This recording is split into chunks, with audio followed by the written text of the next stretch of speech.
Hello and welcome to this video on elm as a species for bonsai. This is a fast-growing and resilient species of tree, which can be easily converted into a bonsai. Elm largely falls into one of two categories for bonsai: Chinese and English species. Due to their ubiquitous nature in many countries, these trees are readily available material for enthusiasts. Fortunately, care of either species is similar, and you can take the information here and use it.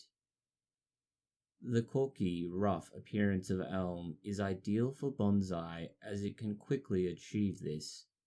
It gives an appearance of age and stature. The quick and predictable growth is useful for those starting out. They ramify well, which creates a really impressive display of their foliage in summer and spring, or the bare branches in winter. Elms are spread across the northern hemisphere and Australasia. They have a semi-evergreen habit and can grow up to 20 meters tall.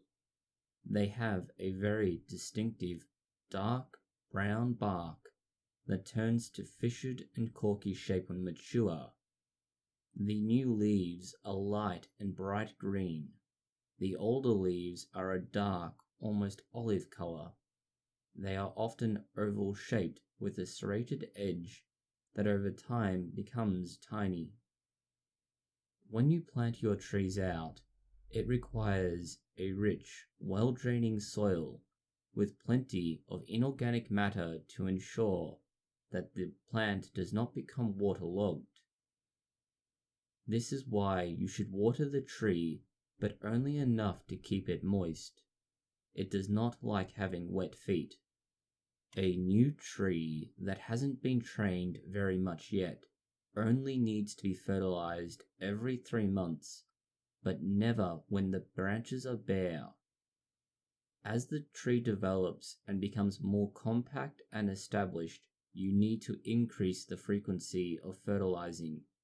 This will support all of the extra growth that has been developed. Over time, you will move to something closer to a 2-week cycle, involving a fertilizer and growth promoter. This is because the elm, after a period of training, has compact, highly ramified growth that relies heavily on nitrogen. To get to the point where that is necessary, any major pruning is done during the tree's dormancy, often late winter coming into early spring. It will produce a number of new shoots every time you prune it back, which consumes many of the resources you are feeding it.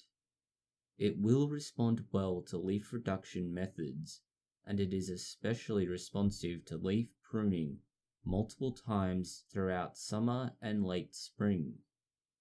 If you want to avoid some of the more complicated and large-scale works of removing branches, you can remove them early on by rubbing the branches where the new buds are growing.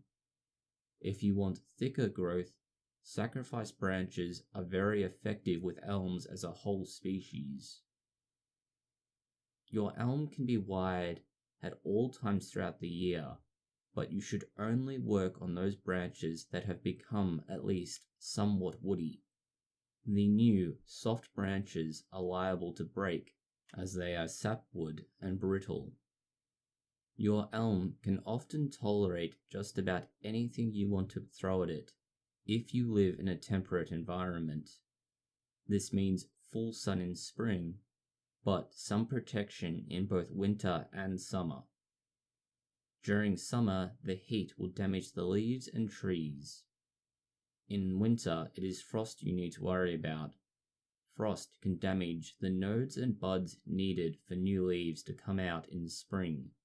Without new leaves, the tree will die, if not entirely, at least on the periphery, which loses your silhouette. This means that in less temperate environments, you need to keep the tree in a protected area. If you have purchased a new elm, and it has survived at least a year, you are likely to need to repot it. For young, developing trees, this will occur every 12 to 24 months. It should be done in early spring, before the leaf buds burst. This means the tree is then able to use the material within the pot to grow. Mature trees, such as those that are taken from the wild, can remain in the same pot for 3, 4, or even more years, depending on the circumstances before repotting. Elms are rather resilient on the whole. There is one major pest called Dutch Elm Disease, which is destroying large swathes of mature trees that can be found in forests, parks, and streets.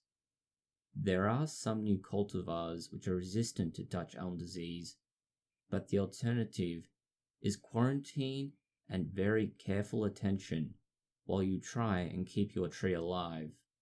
The reality is that once infected, most trees will die, and if you have more than one elm in your collection, you may wish to simply destroy the first tree with fire.